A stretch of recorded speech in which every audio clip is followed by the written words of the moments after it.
Bismillahirrahmanirrahim. Assalamualaikum warahmatullahi wabarakatuh. Selamat datang kembali di Conversation, sebuah podcast tentang e-commerce bersama saya Willy Pujo Hidayat. Yo, episode ke-16. Dan hari ini saya akan membahas tentang ngutang. Judulnya Buy Now Pay Later atau disingkat BNPL. BNPL ini sebuah fenomena yang cukup menarik menurut saya karena beberapa dari teman saya pakai buy now pay later ya. Padahal dia punya duit. Saya pikir buat apa lu ngutang gitu loh, kan lu punya duit gitu. Kenapa harus menggunakan buy now pay later? Tapi ya emang trennya ke sana bahwa ada banyak promo wheel, ada banyak potongan-potongan harga yang tentunya lumayan gitu kan. Ya it's okay, itu alasan-alasan yang cukup umum gitu ya. Dan akhirnya saya penasaran, saya coba cari risetnya. Sejauh ini kita tahu apa sih buy now pay later? Yang kita tahu ada, seingat saya pertama kali itu Traveloka. Ya, kemudian muncul Shopee. Wah, Shopee yang paling menggegerkan sekali. Shopee Pay Later. Kemudian muncul lagi GoPay. Sama GoPay yang Pay Later juga. Kemudian ada juga dari Kredivo ya, seperti layanan-layanan ya kredit kredit online ya, buy now pay later bahasanya. Nah, saya coba cari datanya karena saya penasaran. Saya coba cari datanya. Ada dari fintechnews.sg, ini based on Singapura. Judulnya gini beritanya, Buy Now Pay Later Adoption Take Off in Indonesia. Wah, menarik. Jadi ternyata dari metode pembayaran, pay later merupakan metode pembayaran yang paling diminati kedua setelah digital money. Gila ya. Jadi payment options, metode pembayaran yang pertama itu diduduki oleh digital money. Mungkin seperti m-banking gitu ya, ATM, kemudian ya neobank ya, yang sifatnya betul-betul memang bank gitu loh, tapi online.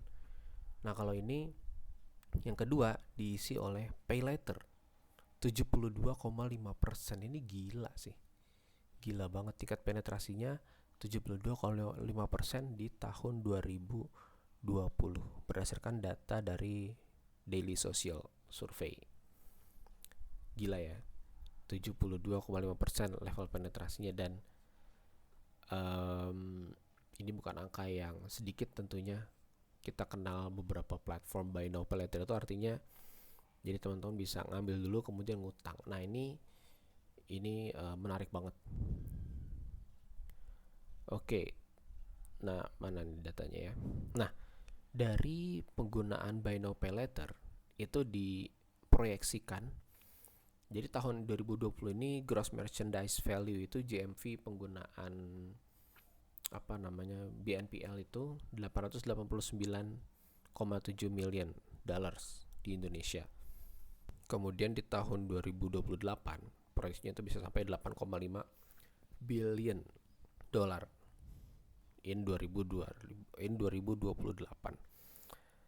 Padahal dulu beberapa tahun sebelumnya digital payment itu yang banyak digunakan itu terbatas gitu, sekedar virtual account gitu, sekedar kalau punya credit card ada credit card gitu. Sekarang ada yang namanya buy now pay later. Dan pada e-commerce, skema buy now pay later itu BNPL ini menduduki posisi ke-4.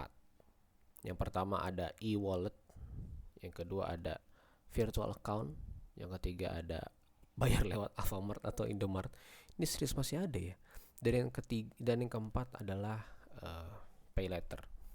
Ya, disusul oleh debit card dan credit card. Ini di e-commerce ya. Dan ternyata datanya bergeser sangat cepat ya. Di tahun selanjutnya buy now pay later malah trennya berkembang terus. Nah, yang menarik dari buy now pay later ini adalah pertama proses approvalnya yang sangat cepat. Berbeda dengan credit card. Kalau credit card ibarat kita sama-sama mau utang nih ya, sama-sama mau utang. Kalau pakai credit card itu teman-teman di review dulu rekeningnya seperti apa, berapa sih gaji bulanannya, yang masuk berapa, yang keluar berapa, baru nanti muncul credit card dengan limit yang mungkin dibatasi oleh mereka. Nah, kalau Buy Now Pay Later atau BNPL ini itu approvalnya cepet banget, nggak sampai sehari teman-teman ngajuin kemudian langsung dapat cash ya, fresh yang bisa digunakan. Ini menarik ya, kayak kemarin saya coba untuk join di GoPay Pay Later, Buy Now Pay Laternya dari GoPay. Itu juga sama, cepet banget prosesnya, nggak sampai seharian juga nggak nyampe. Walaupun dia bilang 24 jam, tapi kayaknya nggak sampai 24 jam selesai proses administrasinya, dan langsung dapat dana. Saya lupa berapa ratus ribu gitu untuk pembukaan, karena emang awal saya nggak pernah pakai sama sekali. Jadi ini menurut saya BNPL ini bisa mendisrupsi yang namanya kredit card, dan sepertinya memang sudah mendisrupsi yang namanya kredit card, karena secara penggunaan secara aplikasi kredit card ini menurut saya kurang praktis di era digital seperti ini. Sedangkan BNPL ini app based ya, application based, sehingga lebih fleksibel, lebih bisa digunakan di mana saja. Kayak misalkan ada QRIS, misalkan QRIS ya, atau QRIS, saya menyebutnya QRIS. Di QRIS itu kan bayarnya pakai QR. Nah, kalau kita pakai Buy Now Pay Later itu bisa diimplementasikan ke sana gitu loh. Sedangkan credit card enggak gitu. Dia berupa kartu fisik. Sedangkan Buy Now Pay Later application based. Nah, itu ya keunggulan dari app based. Genius juga punya kalau nggak salah Buy Now Pay Later. Sorry, baru inget. Jadi kemudahan tadilah yang membuat beberapa orang akhirnya mungkin memilih untuk menggunakan aplikasi ini atau layanan ini, Buy Now Pay Later ini, dibandingkan dengan kartu kredit. Ya, sebetulnya saya tidak pro penggunaan BNPL ini, tapi ya mau dikata apa gitu, zaman memang sudah bergeser, dan trennya di Amerika pun juga sama. Teman-teman bisa follow Twitternya Scott Galloway, dia membahas tentang BNPL, dan ya BNPL di Amerika lebih gila lagi, dan masyarakat dan segmentasi umurnya itu millennials. Entah digunakan untuk apa ya, apakah untuk kebutuhan-kebutuhan yang konsumtif atau ke hal-hal yang sifatnya urgent gitu ya, seperti mungkin kebutuhan untuk beli obat atau beli apa. Tapi Buy Now Pay Later ini mungkin lebih banyak digunakan untuk sifatnya konsumtif gitu, dan ya sebaiknya dihindari lah. Teman-teman juga sekalipun ini banyak kemudahannya, tetap harus bijaksana. Dan sebetulnya saya lebih prefer menggunakan credit card sebetulnya, karena dia lebih safe ya, lebih safe dan di bawah kontrol dari satu institusi atau lembaga yang betul-betul terawasi dengan baik, yaitu bank. Misalkan saya punya kartu kredit apa nih, BCA misalkan, itu diawasi oleh bank, di bawah manajemen atau di bawah pengawasan dari institusi yang legal ya, institusi yang betul-betul safe ya, yaitu bank.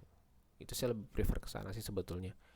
Harapan saya sebetulnya kartu kredit itu bisa banyak digunakan untuk yang sifatnya app based juga.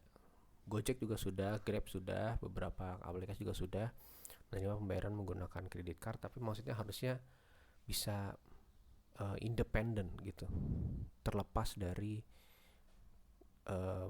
ketergantungan atau dependensi kepada aplikasi. Kartu kredit harus bisa berdiri sendiri tanpa harus adanya aplikasi seperti yang namanya Buy Now Pay Later dari beberapa perusahaan-perusahaan penyedia layanan BNPL.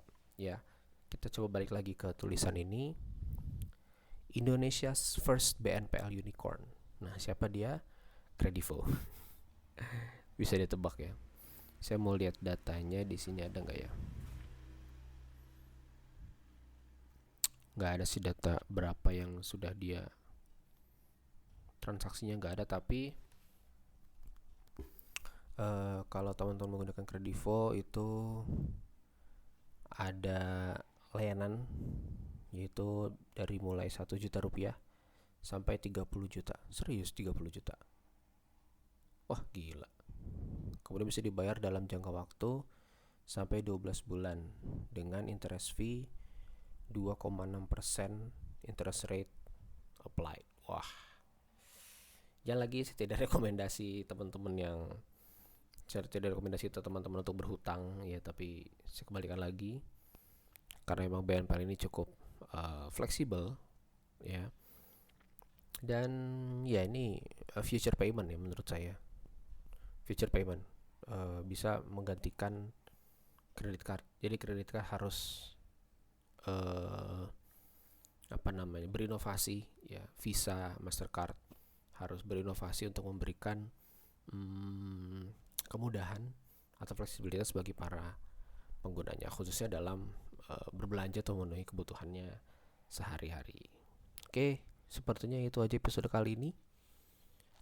Kesimpulannya adalah BNPL merupakan skema pembayaran yang sedang booming belakangan ini karena kemudahan, karena sistem aplikasinya yang mudah dan fleksibilitasnya yaitu jauh di atas fitur-fitur perbankan, khususnya kredit card. Jadi nanti ke depannya saya rasa BNPL ini cukup merajai payment options dari transaksi yang terjadi di e-commerce atau bahkan di brick and mortar store ya, di toko offline. Kita juga nggak pernah tahu ke depannya seperti apa.